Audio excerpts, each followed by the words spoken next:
Hi, everyone. Hi all. Oh, please go ahead, Spencer. Hi all. Thank you all for agreeing to attend and participate in our first research roundtable. We wanted to sort of introduce ourselves before we get started. So my name is Spencer Scruggs, and I work with the Coalition for Disability as the engagement chair. This is one of the multiple opportunities we have for engagement. And so you'll see a lot of different things from me regarding different opportunities, throughout the next couple months, and that sort of thing.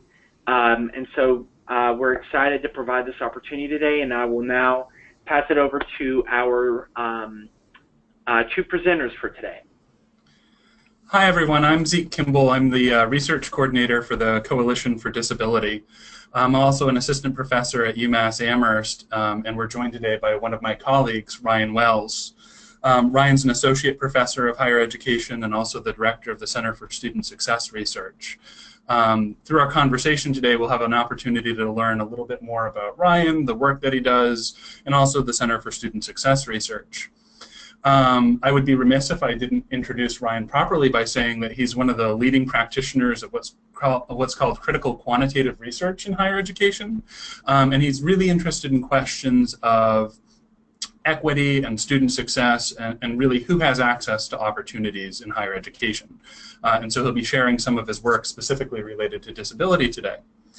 I also want to note that this is the first in a series of research roundtables that we hope to do.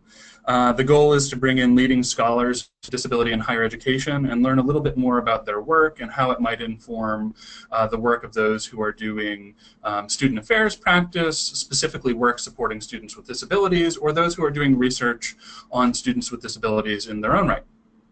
I also want to ask you to save a date right now. Our next presentation in the Research Roundtable series will happen on December 8th at 1 p.m., and that'll be delivered by Anne-Marie Vaccaro. So with that, we have roughly a 15 to 20 minute conversation kind of pre-planned, and so we'll kind of walk through that.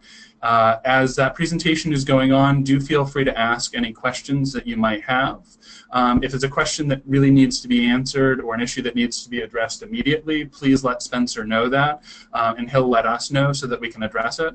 Otherwise, we'll go ahead and talk through some of those questions and answers towards the end of today's presentation. So with that, Ryan, our first question is just tell us a little bit about yourself and your work. How did you come to do this sort of work? Thanks. Yeah, nice to be here. Thank you for the invitation to join you all today. It's a nice chance to get to talk about the work I'm doing and the work that the center is doing, and specifically related to disability. So I, came out of a graduate program with a degree in higher education, looking to do research broadly, as you introduced me, thinking about students who do not have adequate access to higher education and who are underrepresented and who, due to a number of constraints and a number of reasons, don't experience great success in higher education. So, broadly conceived, that's where I was really interested in doing my work. So I guess that was 10 years ago or so when I got that degree. I've done some work on immigrant students and looked at their transitions to college. A lot of what I spent my time thinking about is the transition to college, thinking about, so even though I'm a higher ed scholar, I spend about an equal amount of time thinking about the K-12 system and what's going on there to facilitate a successful transition and equitable access to higher education. Yeah, and I would say, as you mentioned, this critical quantitative framework is something that Fran Stage really pushed out to the higher education research community and thinking about trying to bring a critical orientation and explicitly critical theory, to bear on quantitative research in higher education, which some people claim is not a possibility, which Fran tried to argue is sort of a new paradigm that there is room for. And it really spoke to me, and then I joined Fran in a couple of New Directions in Institutional Research volumes recently where we explored that topic deeper. So I think it's kind of a work in progress for the field in general. Where is the overlap between criticality and quantitative work? But I think it's an important discussion to continue to have, and I think it relates to the topic for today, which is how we can do quantitative research on when we're studying students with disabilities and disability writ large in higher education as well. So that's a little bit about me. I could say how I came to study disability as well. Yeah, and so that's actually the next question. So Perfect. within that broader research agenda, how did you come across disability as a topic that interested you specifically? So the joy of being a faculty member is your students bring good things to you. This is not something I came to on my own. I have a doc student who is also the interim director of disability services here at UMass Amherst. His name is Ben Ostigi. He's a doctoral student in our program, and he wanted to study issues related to students with disabilities in higher education. And I said, oh, that's interesting. That's your profession. That kind of makes sense. But really quickly into our conversations, I realized this fit very well under the umbrella of what I was just describing as the kind of research I want to do. And in fact, it seemed even more urgent, more imperative once I started talking with him about what existed in the literature. And it's really sparse and of variable quality and doesn't get at a lot of questions that I thought were important to ask. So I started getting interested in this topic as well. And then it sort of bubbled up others, including Zeke here at our institution, had interest in that. And so sort of organically, we got a working group going, and I found my place as a quantitative researcher in there with some questions I already had, finding that this was really fruitful and rewarding and work that I found to be important. You know, simultaneously with that, a lot of us, you know, bring our own lives to our research. So I'm a parent of a student with multiple disabilities and who's now in middle school. So I can already see college sort of off on the horizon, and I guess there was that part of my brain working at the same time and thinking about what will his experience be like as he gets to higher education, as I was starting to learn about some of the issues and challenges. So the personal and the professional kind of came together, and that's how I came to study some of this topic. Thank you. And so one of the reasons that we kind of asked you here today was to talk about a couple of the projects that you've done recently.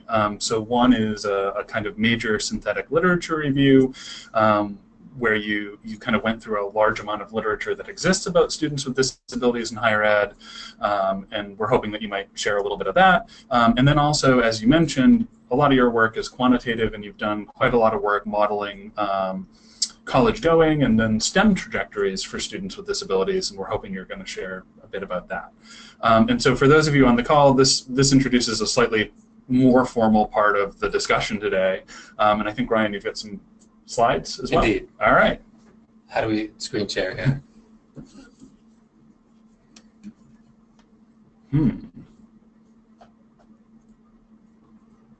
That is a good question.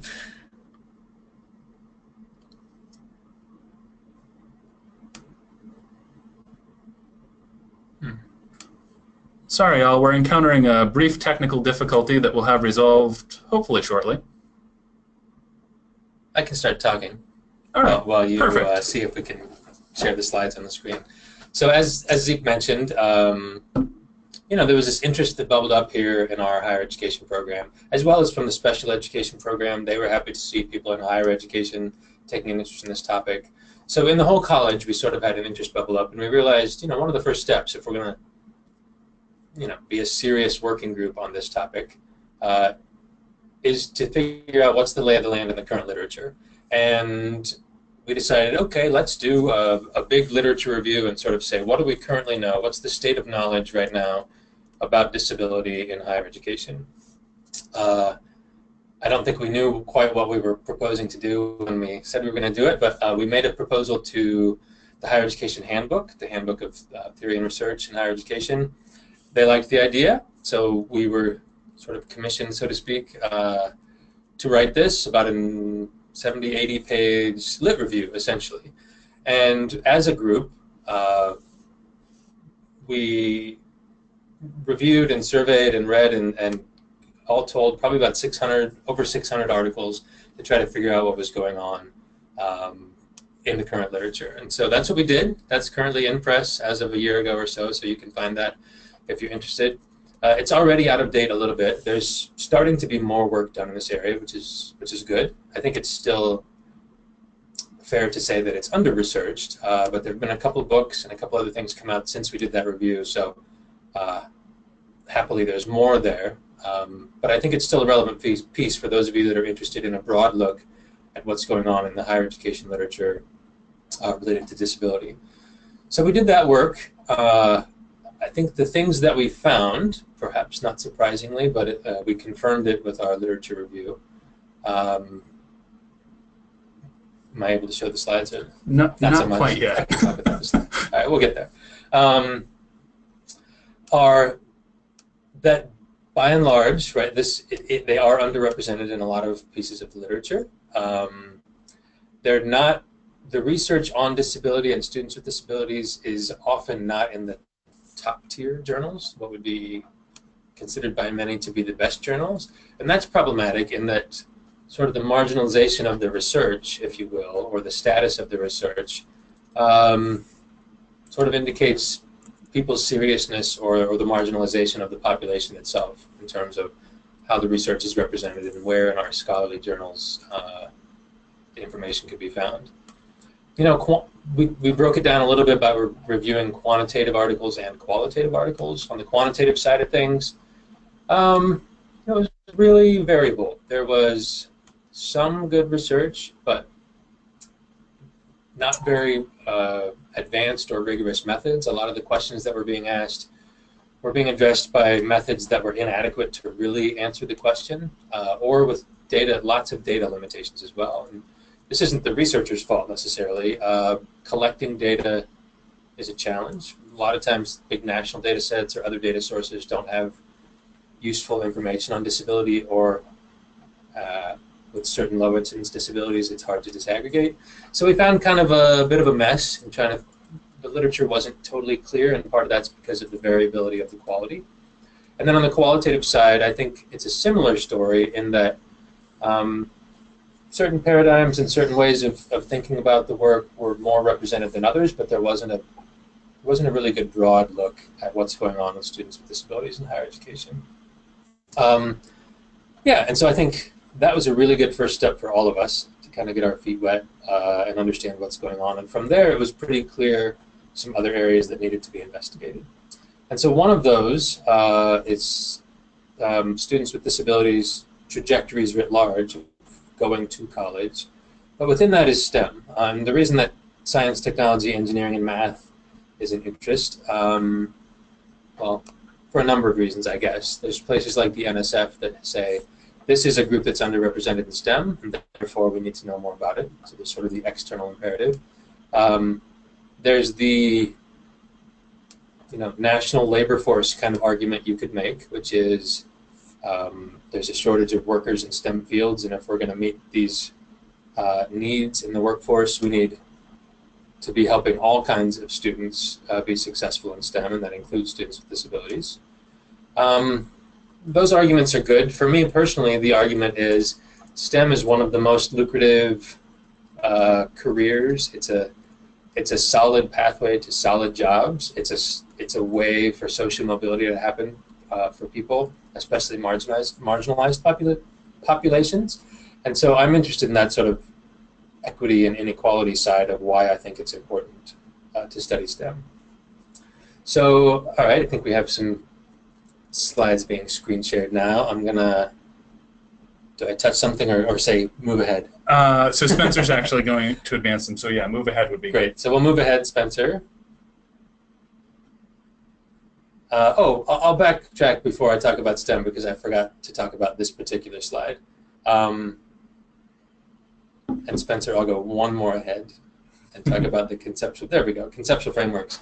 One other thing that came out of that lit review that I forgot to mention is, we rely heavily on some pretty popular, and for good reason, some useful frameworks in higher education research, both as practitioners and as scholars.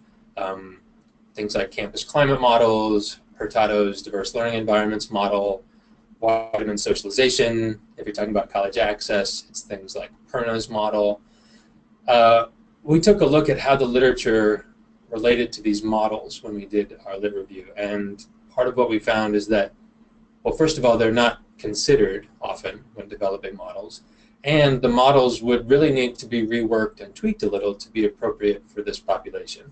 There are things we realized in the lit review, or that we realized from our own experience or other practitioners' experience that the experience of students with disabilities was not always completely captured in these models. So I think I didn't want to skip over that one additional point. That's kind of an important takeaway, in that the ways we often think about higher education working, even for marginalized students or underrepresented students, may not be the right models or the right concepts when we talk about this population. And even within this population, it's so heterogeneous in thinking about students with disabilities, how they may or may not apply across different types of disabilities and different types of students is an ongoing question and something the field needs to think harder about. All right, now I'll jump forward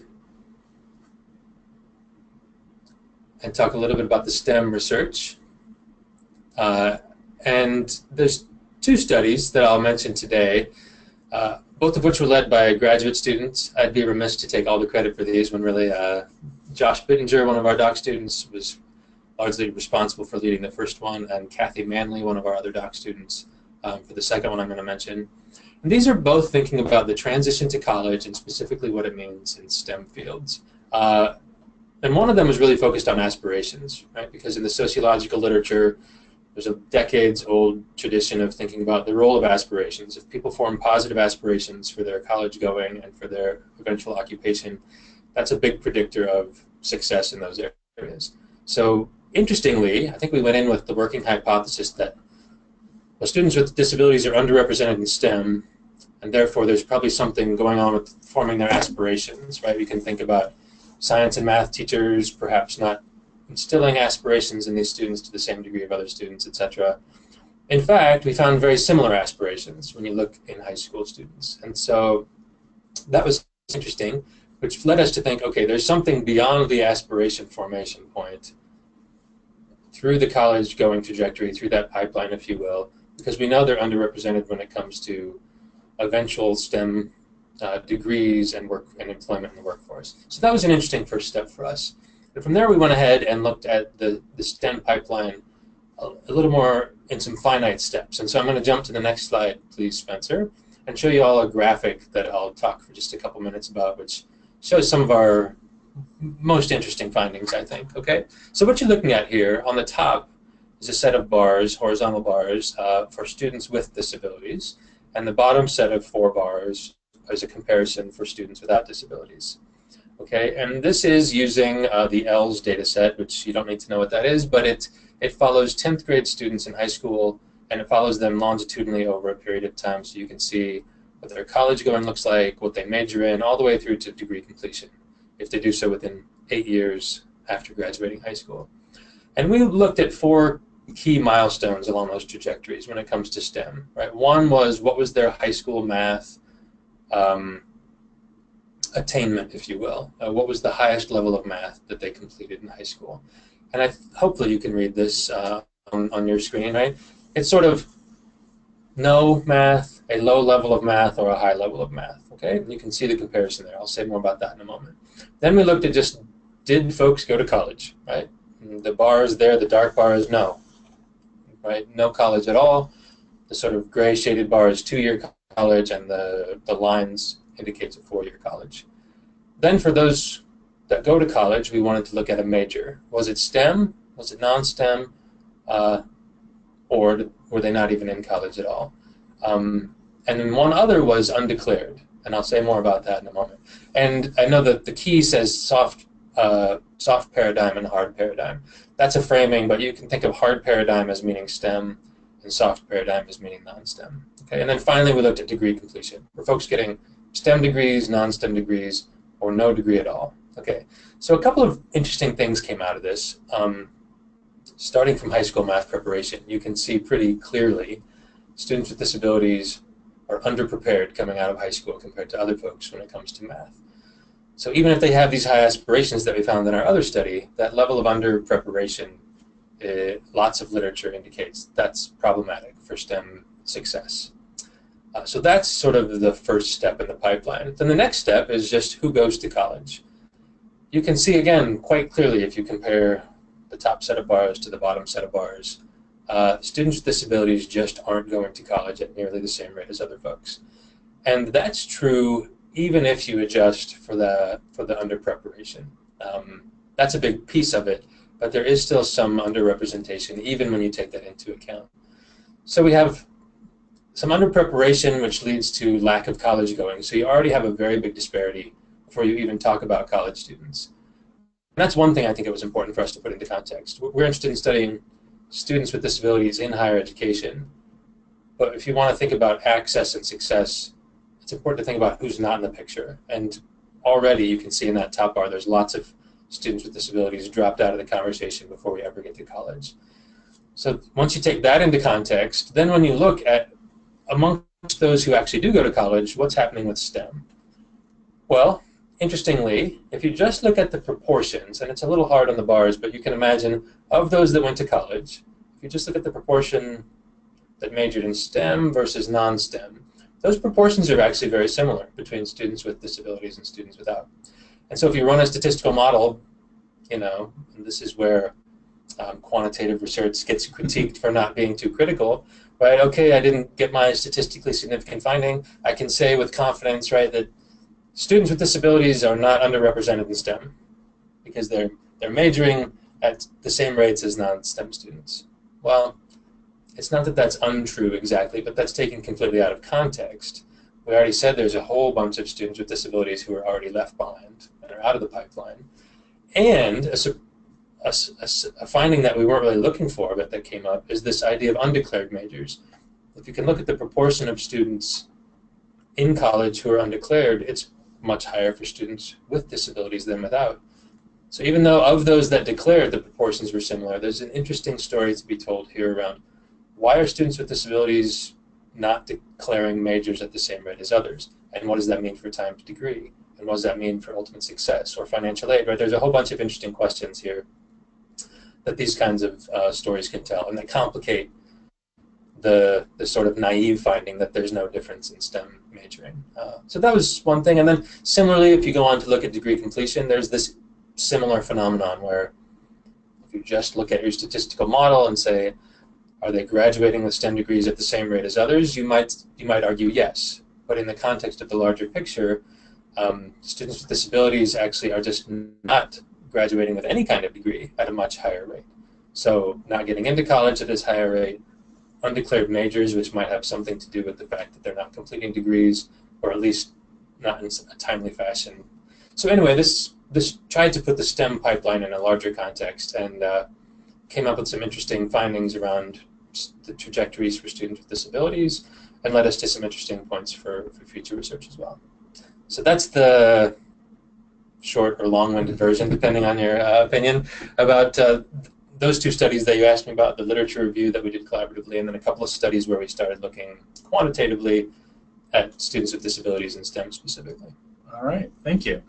And so, before we move forward, we had a quick question. Just a quick confirmation, did the data come from the ELS 2012 data set? Great, thank you for the confirmation. I skimmed over that, not knowing. Yes, this was the Educational Longitudinal Study, which is a data set provided by the National Center for Education Statistics. And indeed, the last wave of data collection, when you would be getting those degree attainment rates, was from 2012. So they started following them in high school in 2002, and then followed them all the way through 2012. So yes, those are the data that were used for this study. Thanks for asking that question, and thanks for clarifying. Absolutely. So the next question that I have for you is, what do you see as the big takeaways from this work? How might it shape student affairs practice or institutional policy? Where do we go from here? Yeah. There's the obvious, which I guess for this group it's probably preaching to the choir a little, but I guess it's worth saying anyway, is when you look in the research and you realize there's just students with disabilities are not well represented, and when they are represented, the picture that's given, it may be a mischaracterization in certain ways. I think you would just hope that student affairs practitioners and institutional policymakers wouldn't make the same mistake, and not to sort of overlook or exclude or marginalize this group in practice in the same way that they seem to have been marginalized in the research literature. So I think that's one key takeaway. I think, as I mentioned, out of that literature review, we started thinking about these key models and frameworks that higher education uses. And we said students with disabilities either weren't considered when they created the models, and therefore there's some ways that it's not perfect and they need some tweaking.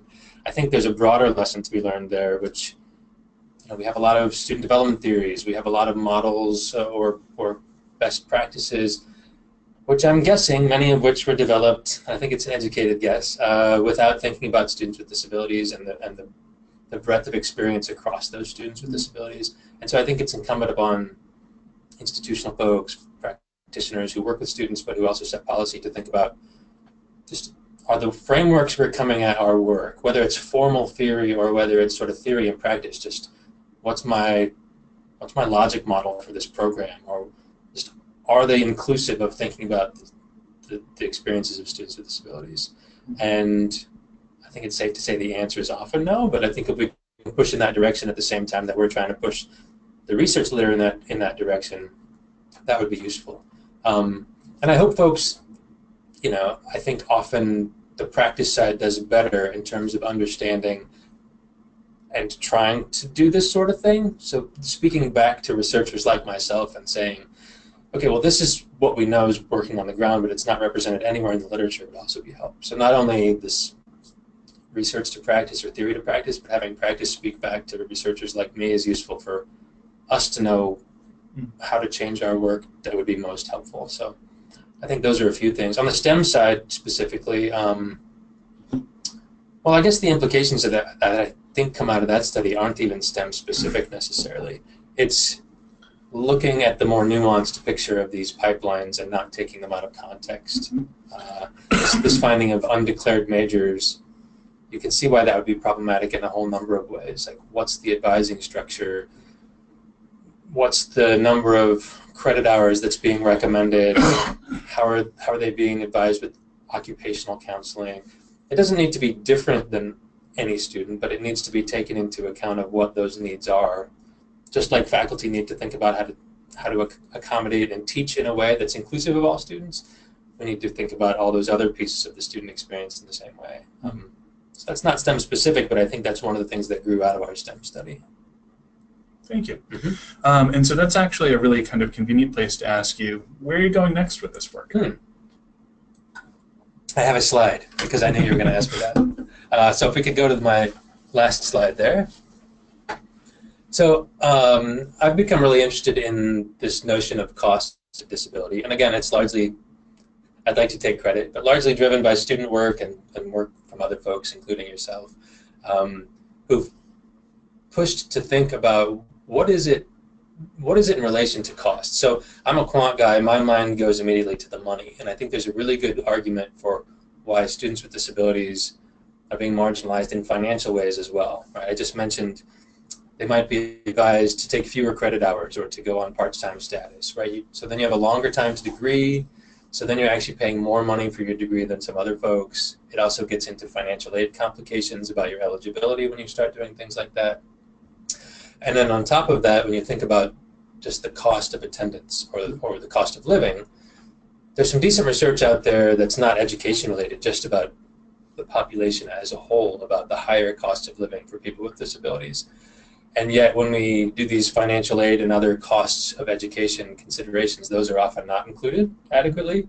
And so the financial aid is less likely to cover the needs for this population than for others. There's a whole bunch of financial issues that once you start digging deeply into thinking about this, I think are important, and that I'm hoping to start digging into a little more deeply. But we're also thinking about cost more broadly. One of our students did an interesting qualitative interview study where she asked students about cost, students with disabilities, about cost in relation to their educational experience. And they often talked more about things in relation to time cost, opportunity cost, costs in their relationships, all these other more general and interesting ways of thinking about cost. So we're going to dig into some of that as well. A lot of the way I just frame my work in general, back to the way you introduced me, is sort of through this sociological notion of inequality and social stratification and social mobility. There's a pretty rich literature over the decades in thinking about that in relation to education, how education simultaneously can help with social mobility, but also keep stratification exactly in place, sort of reproduces stratification. But disability is never really talked about there. I think there's some interesting research to be done about what's disability's role in that whole picture. So I hope to do some of that. And then Zeke is actually leading a survey effort, but I'm part of as well.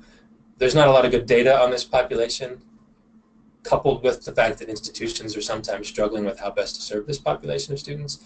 And so we're thinking of creating a survey that will go to multiple institutions where we can learn a lot more that's just currently not known about not only students with disabilities, but specific subpopulations within that as well, with some original survey data collection. So that's what I'm interested in doing with my research moving forward with students with disabilities. All right, thank you.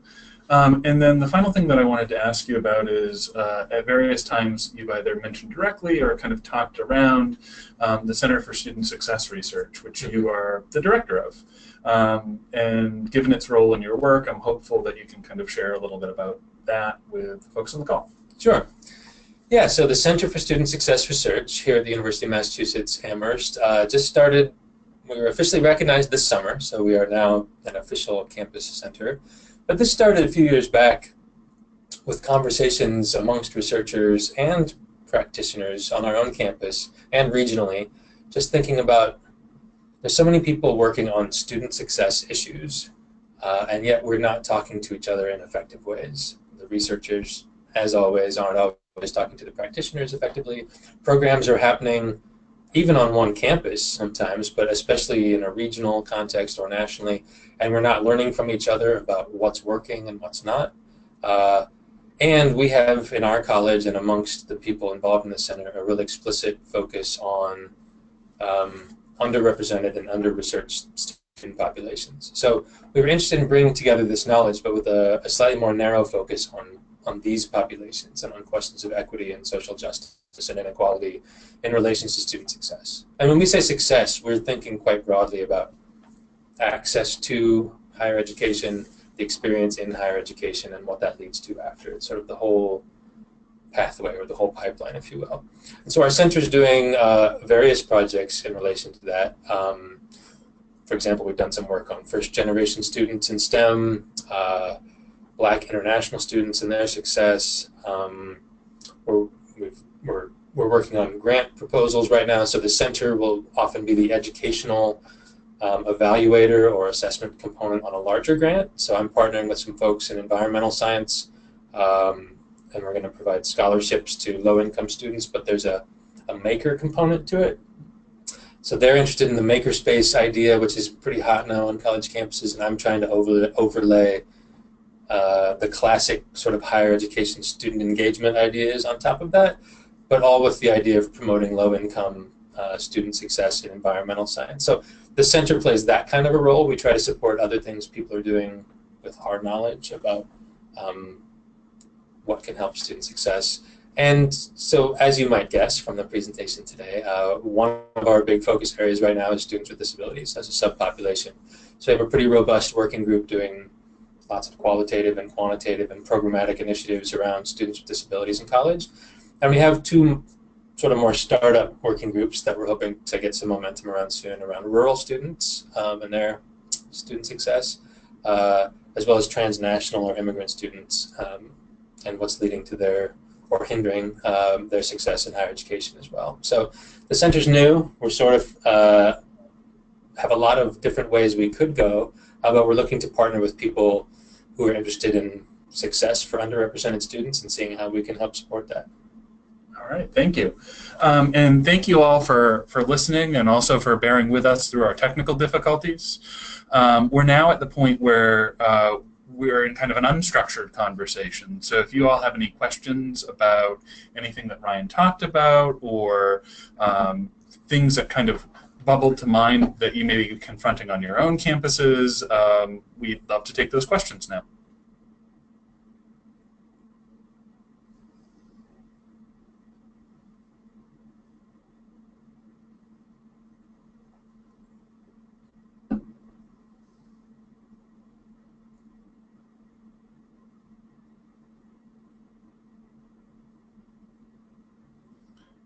So while we're waiting to see if any questions emerge, I will offer one more reminder that our next session in the Research Roundtable presentation series will be December 8th at 1 p.m. Eastern Time, and that's with Anne-Marie Vaccaro.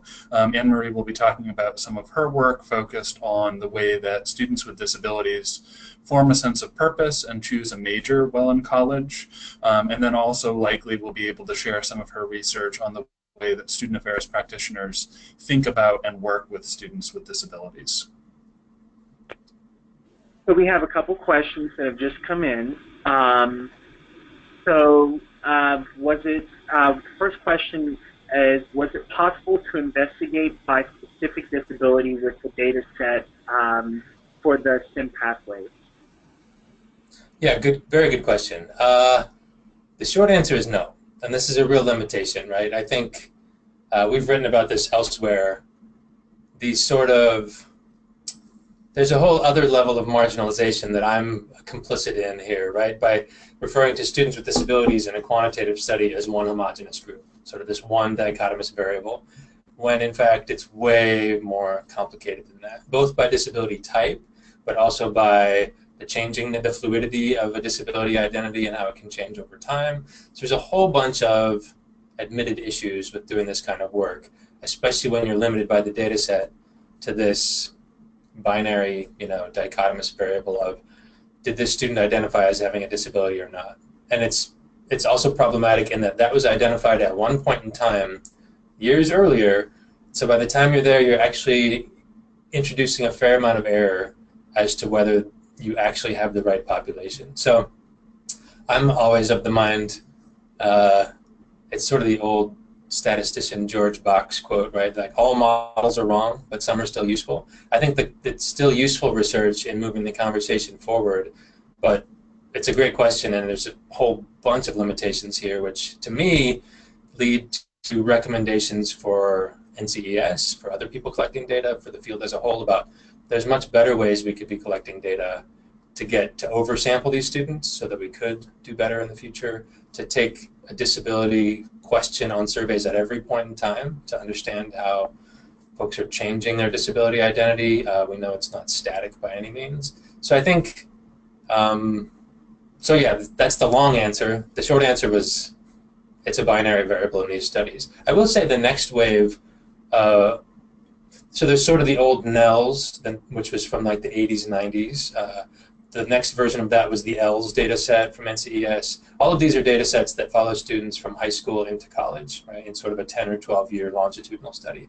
So there's one from like the 80s, 90s, there's one from the 90s, 2000s. The next one that's just about to get the first wave of college data started in 2009. It's called the High School Longitudinal Study. They again ask about disability in high school with a parent survey, and I have a student right now working on a dissertation, part of which is critiquing the way these data are collected and the kinds of questions people ask. But the good news is they're actually, for the first time in their follow-up study, which is about to come, the data is about to be made public, when students go on to college, they're asking them again, finally, some questions about whether they identify as having a disability. Because it's starting with high school students, and then, right, if you want to study college students, the sample gets smaller with who goes to college, and it gets even smaller if you want to talk about degree attainment. That natural attrition or natural reduction of sample size means often if you want to get to degree attainment like this study was, you still can't disaggregate in the way you want to. But how I will say, however, on these early waves and looking at, for example, just initial college going, we are able to do some disaggregation now, not by every disability type, but at least by learning disabilities, some physical mobility kinds of disabilities grouped together. So it's getting better in that regard, but it's not perfect by any means. So our next question from one of the attendees, is there research out there that is able to capture the breadth of disabilities in higher education?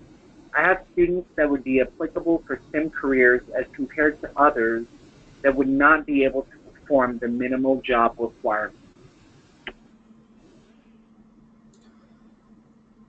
So is there research out there that talks about the breadth of disability identities and disability types in relation to STEM. Well, yes and no, I think is the right answer. There's no good quantitative studies that can disaggregate in the way that you're talking about. The sample sizes are just too small. They're not oversampling. So the problems we just discussed are a lot of reasons why part of the answer to your question is no. There's just not a lot of good ways of getting at that. There's some decent qualitative work that starts to get at these questions, which can be much more nuanced and in-depth around different types of disabilities. And I think they suggest, in a lot of ways, the kinds of barriers that are being articulated that might exist for students in STEM. However, I think there's even a next level to the conversation, if I understand the question correctly, is that I think there's a lot of common assumptions about what students with disabilities can or can't do in STEM. We did some STEM focus groups on our own campus, and we asked faculty about their experience working with students with disabilities, and we learned a lot of I will say there were a lot of positives that came out about faculty members' good intentions in STEM of wanting to work with students with disabilities, but there were also several shocking moments. Maybe I shouldn't have been shocked, but some disappointing moments, I guess, of what was assumed about students' abilities because they were either registered with disability services or identified as having a disability. And so I think there's a much bigger conversation around these assumptions or assumed barriers.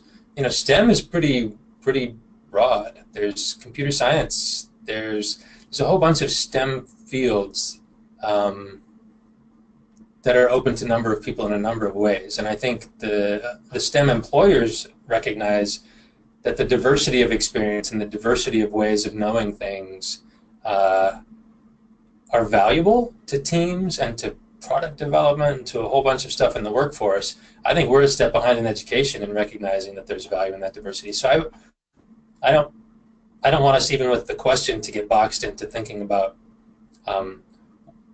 what are the different people who can or can't access STEM. I want us to be thinking about what's the way STEM can be transformed to be inclusive of all kinds of folks with disabilities and different identities.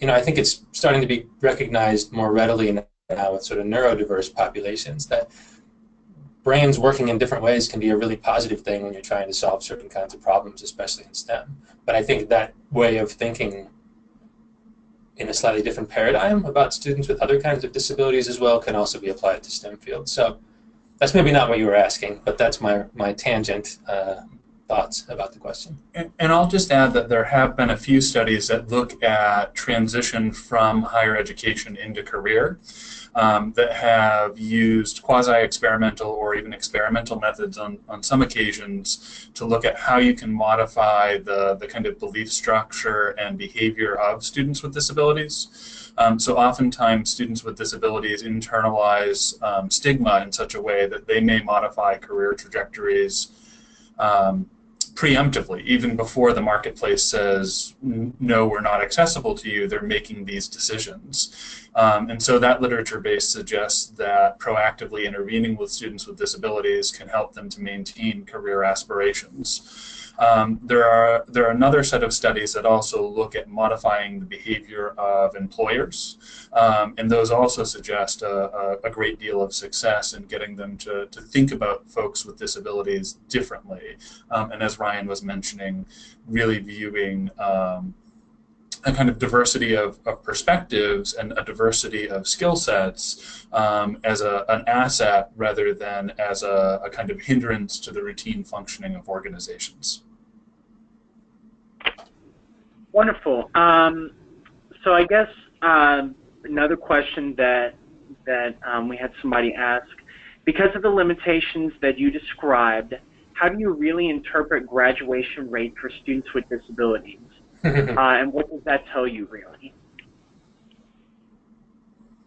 The really good question. I think this is oversimplified, but it comes down to how is disability defined in when someone says this is the disability, the graduation rate for students with disabilities, either nationally or on a particular campus or whatnot, right? There are campuses defining disability as being registered with disability services. right? Well, that's one way of thinking about it. And so then what you have is a graduation rate of students who are registered with disability services, not a graduation rate of students with disabilities. I mean, on our own campus, we just did one of those big campus climate surveys that lots of people are doing these days. And the administration was somewhat shocked to find that about 18% of students identified as having a disability, while only about 8% registered with disability services. So less than half of students who identified as having a disability were registered.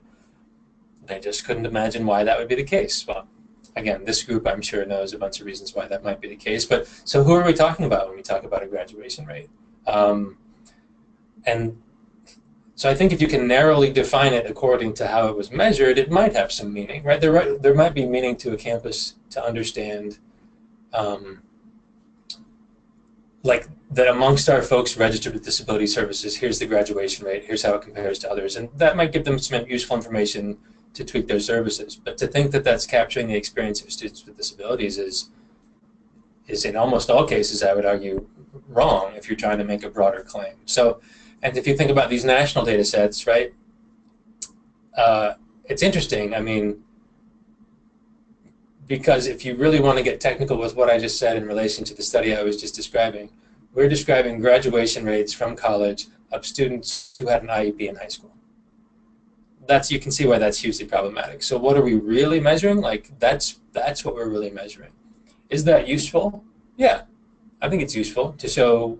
I think we have some interesting things there that should lead to the next set of questions and the next data collection, right, around math preparation. And I think it's useful, but to try to make a claim that we've got the graduation rate of students with disabilities writ large is, as I'm sure the questioner was sort of kindly pointing out, it would be completely flawed to try to argue that. So I think as researchers, we chip away with the data and the methods we have. We try to use quantitative and qualitative and get at it in the best ways we can, but we often end up talking around it, making the best conclusions we can, and then hopefully suggesting how the next generation of research can be even better. It's a good question, and it's really problematic. And I'll just add a little bit. I know coming from a state where those data metrics are super important for funding purposes and whatnot, that completely complicates the whole situation. And capturing that data, particularly if I know, you know, how we're capturing data and who has access to that, and you know, things like the ADA, you know, make it very difficult, rightfully so, for disability services offices to share that data just widely because of disclosure purposes and things like that. And so it can be very difficult to capture that data, and there's a lot of work that an individual disability services office may have to do to even just capture, you know, a small amount of that data. And again, at the end of the day, you may only be capturing half of the, you know, the population of students. And arguably, you know, on some campuses, there might be the subpopulation of students with disabilities that are registered with the Disability Services Office often are probably going to be the ones that need those services the most, just because of the nature. You know, there might be some students that identify as having a disability, but they've developed coping mechanisms and study skills and, you know, different success elements that allow them to not be registered with the Disability Services Office, and not capturing them can certainly skew possibly skew a graduation rate metric, you know, in one direction or the other. So completely. Yeah. Go ahead. Nope, I was just agreeing. Oh, perfect. So then one of the other questions that we've had is, what role does self-advocacy play when considering the success in college for students with disabilities? I think it's a huge part. I mean, there is a fair amount of literature at the K-12 level that talks about issues of self-advocacy, self-determination, and these sorts of concepts, and showing really strong connections to success in a number of different ways, whether it's at just high school graduation or going to college. So there's no question that those self-advocacy, self-determination, those sorts of skills and concepts are important. And I think disability services offices know this. They often try to implement programs and different ways of building on that. It's interesting. Also, I mean, I was thinking about this as we were talking about the last conversation, but I decided not to say it. But there's a really interesting class-based difference. Sort of, if you want to think about the intersection, and I don't claim to be an intersectional researcher because I think that means things that we often can't get to. But right, just thinking about how class intersects, if you will, with disability, I think how we talk about self-advocacy and self-determination also has a real class dimension to it, right? The people with the resources when they were starting from very young, perhaps, have sort of had the teachers and the systems and the external professionals, if need be, or whatever, that may help with instilling certain things that we would call self-advocacy. And I don't know, right, these measures are problematic too, but so people have tried to get around that with things like grit, these concepts. I think how any of these things relate to disability is sort of under-researched and under-theorized. But I think there's also, when you start talking about that, you bring in a real classed dimension. I think there's an assumption of self-advocacy being what you should do if you want to be successful. Well, how does one gain that skill if they weren't socialized or have this sort of habitus, if you want to go there? So anyway, I'm rambling a bit, but I think it leads me to a whole bunch of interesting questions around how does one develop or get these self-advocacy and self-determination skills? Because they've definitely been shown to be important. It's something we as higher education folks might want to think about. How does that play out in our practice? How can we serve students better in this way? But again, not to oversimplify, because what we tend to do over and over as researchers and practitioners is provide something that benefits the already advantaged, even within a disadvantaged group, and leaving out some of the others. So I think it just leads to a bigger set of questions. And this would also be a phenomenal question to ask Anne-Marie Vaccaro on December 8th at 1 p.m. Good plug. At the next Research Roundtable. Anne-Marie's done a fair bit of work related to advocacy and activism for students with disabilities, and actually recently wrote and presented on the intersection of social class and disability. So she would be able to pick up some of these same themes and kind of carry forward some continuity between these two conversations. Oh, nice. I didn't even know it. I was laying a pipeline for the next one. I really appreciate it. Perfect. So we probably have time for one more question. You mentioned the ELS. Are there any other national data bases or sets that you've found helpful in looking at for better understanding college students with disabilities and their success? Yeah, sure. Those focused on education, not really. I mean, there's plenty of others that have a disability measure, right? If you're interested in just the population of college students and not their transition, there's the other Department of Ed data sets like beginning post-secondary students, the NIPSAS with all the financial stuff. And they do ask about disability. It suffers from some of the same limitations we've already talked about. But if you want to think more broadly, you can't get real detailed into educational practices. But if you're wanting to look at broad pathways, there's other national data sets that are longitudinal, like what they call AdHealth, the study of adolescent and youth health. Anyway, adolescent youth health study, it's somewhere in there. It's focused on health outcomes, as you can imagine, but they do have a battery of questions around education. And because it's around health, I mean, it's a very medical model way of thinking about disability at times, but they have disability measures. There's, in some ways, more useful variables in there when thinking about how to control or things that are relevant for disability than there are in some of our education data sets.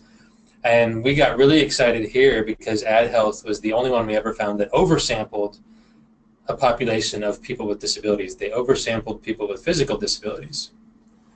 Then we were very disappointed to learn that something went wrong with their data collection, and somehow they had misidentified who did or didn't have physical disabilities, and the whole thing kind of fell apart. So it turns out they, in effect, in the end, don't have an oversample. So it's not as good as it should have been, but it's still good for certain kinds of questions in relation to education, and it's longitudinal, so you can see if people went to college and if they completed college and those sorts of things. National Longitudinal Study of Youth is another one of these. It's focused more on workplace outcomes, which maybe that's your interest in, but it does get at some of these very broad milestones of people's educational trajectories. Again, by the time you get longitudinal and talk about a certain group of students, you can't disaggregate to any great extent. That's the main limitation with, I think, almost every data set I've looked at so far, is just being able to disaggregate in any meaningful way. Occasionally you can get a group of really high incidence, like learning disabilities, but any of the low incidence disabilities, I have yet to find a data set that's very good at all, unfortunately. If you know of any, please speak now, or send me an email later. I would love to have that conversation. And there are probably two others that are worth mentioning as well. If anybody works in or around graduate education, the Survey of Earned Doctorates, which the National Science Foundation hosts, it is very useful and actually operationalizes disability slightly differently.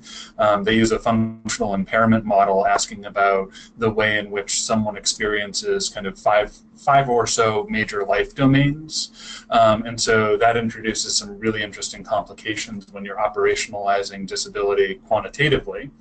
But it's worth mentioning that that would be one of the better sources of information about graduate education and disability.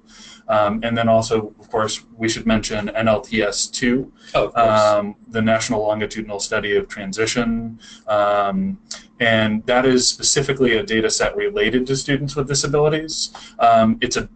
It's a bit dated at this point because the data was collected quite some time ago, and it doesn't really allow for comparison between students with and without disabilities, which is kind of key to the inequality framing that we use oftentimes in the center work, and Ryan certainly uses in his own work. But that is an incredibly important source of information about folks with disabilities. And it's kind of underutilized when focused on college students with disabilities. The overwhelming focus has been on transition to the workforce or transition to independent living, and less has been done for college students.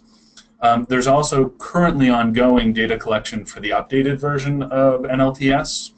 The rumor mill suggests that some of the data may have been complicated or compromised in the process, and it's not entirely clear what that'll look like when the full version of that gets released. But we can all agree to be kind of cautiously optimistic. But for folks who are looking for good data sets, that may be available in the time horizon that you're pursuing.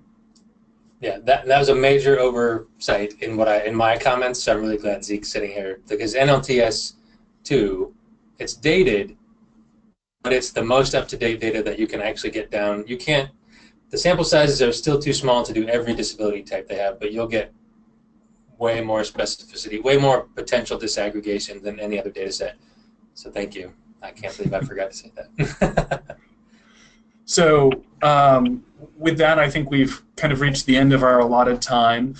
Spencer has already shared that any questions that Ryan didn't have an opportunity to get to, he'll collect and then he'll kind of share. We'll try to get you answers to those questions in a fairly timely fashion. Sure. We'll also make available copies of the papers that Ryan talked about today, as well as the PowerPoint. This presentation will also be archived and shareable. But most of all, I want to thank you all for participating today, for making time in your schedules, and for helping us to get the Research Roundtable off to a great start. And then finally, I want to thank Ryan for sharing his time and his expertise with us today. So thank you so much. Thank you all. I'm really happy this group is interested in this topic, and it was really a pleasure to be here today. So thanks for the opportunity. Thank you. Thank you all so much.